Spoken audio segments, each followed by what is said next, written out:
Alright, so these are the moment of inertia of given sections. Alright, so yeah, right now our job is to calculate these x dash and y dash. Alright, so x dash and y dash is nothing but the h.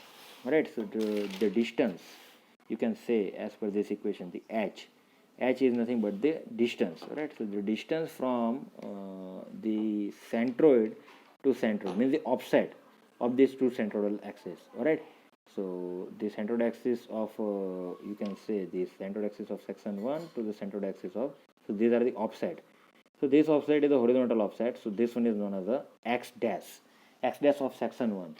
So you can say this one is your x dash of section 1. Alright, and this one, you can say this one is your offset of section 2, means x dash of section 2. And the vertical one, please focus here, the vertical one, so this one is offset of centroidal axis. Alright, this one is your y dash one, for this one is a section 1, and this is a section 2. So you can say this one. Right, so this one is your y dash one. So how we can find this x dash one? So we have this distance. Right, we have this distance, this one, because this is a centroid and this rectangular has a thickness of 20 mm. So half of other side, this one is a 10 mm, and this total distance we already have. The total distance we already have is a 40.73 from here to the this centroid is a 40.73, and if we deduct this half of this 20 mm means 10 mm, if we deduct this 10 mm, then we can have this distance. So you can say here, as per your example, for your rough calculation only, if I mention here the x dash for section 1 is equal to 40.73 minus 10 is nothing but a 30.73 mm. So this one is your x dash 1. Alright, similarly you can calculate your x dash 2 for this center to centroid. This is a horizontal distance, which one is x dash. So you can have this distance is a 140. So this is a section 2. Alright, so the entire distance that you already have. So the entire distance is a 140 divided by 2 is a 70, and from this origin to the centroid axis distance is already here 40.73. So x dash 2 is nothing but a 70 minus, you can say it's a 40.73. So 30 and it's a 29.37, so it's a 29.27 mm is your x dash 2. Similarly, for the same case, you can calculate the y1 dash and you can calculate the y2 dash. So for y1 dash means there is a y dash of section 1. So y, how we calculate the y? So this one is this centroid, this centroidal axis to this centroidal axis, the offset vertical one. This one is. So from the bottom we have the total distance. From the bottom we have the distance is equal to, we already mentioned here, from the bottom it is here, so you can say is this distance. Correct, this distance is a 35.55 mm, as we already calculated the centroid of this entire section. So this one we already have, so we have to find this distance only from here to here. So from the here to, so this one is the vertical offset, and for this vertical offset, how we can find it out? The total distance from here bottom to origin. Alright, so to calculate the y1 dash, you require this distance, and this distance is nothing but this distance minus you can say this entire distance. Right, this one, and this distance is nothing but a 35.55, and this entire distance is a 65. So 65 minus 35.55, then you have this distance. So that's distance y1 dash.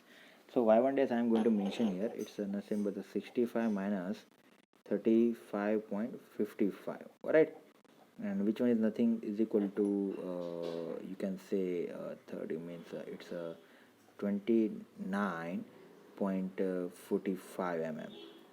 Alright, and the y2 dash is a vertical offset, so I am asking about this distance.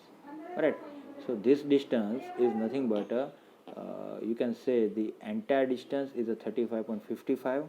So don't get confused, this one is the arrow and this is a 30.55. So you have to identify this distance.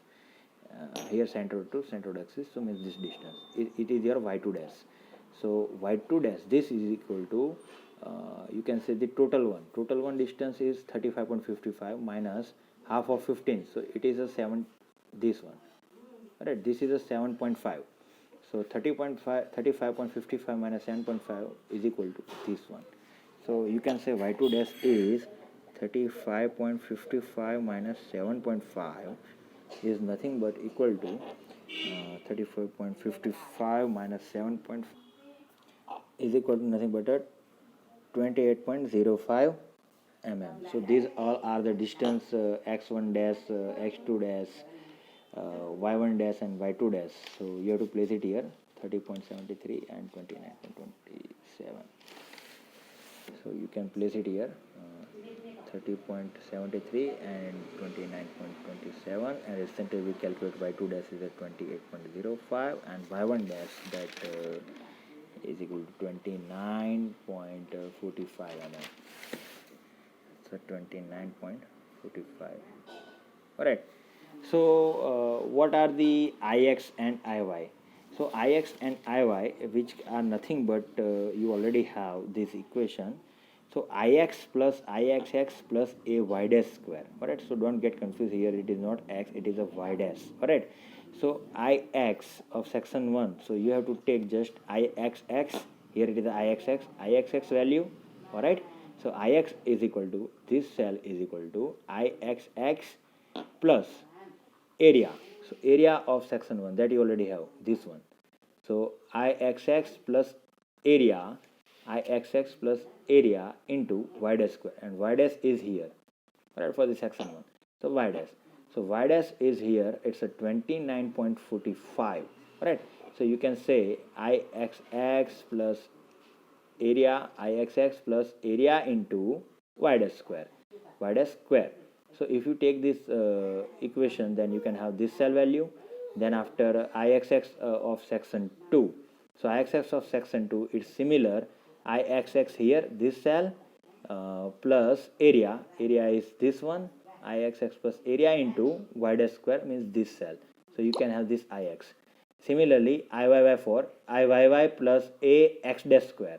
So Iyy1 is equal to Iyy into Iyy plus area into x dash square. Then you can have this cell value. And for here the calculation, for this calculation, you can take Iyy plus area into x dash square. So you can have this Iyy value. So we are going to calculate as per this equation, these all four values as per the explanation. Here you have all this value, and you have to calculate these values, and you can have this value here. So if you solve this Ix and Iy as per this Mason equation, then you can have this value Ix1, Ix2, Iy1 and Iy2. And at last you have to take the summation of this Ix1, Ix2 and Iy1, Iy2. So if you take the summation of this, then this will be your Iy1, Iy, and this will be your Ix. So you can write here like as it is mentioned here, this one is the Ix and this one is the Iy final.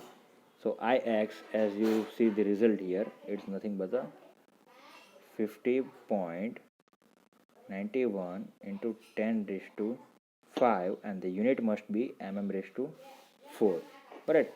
And Iy is equal to 71.84 into 10 raised to 5 mm raised to 4. So you can say finally you have a moment of inertia of this L section. You can remember this value Ix and Iy. Now I am going to explain you that.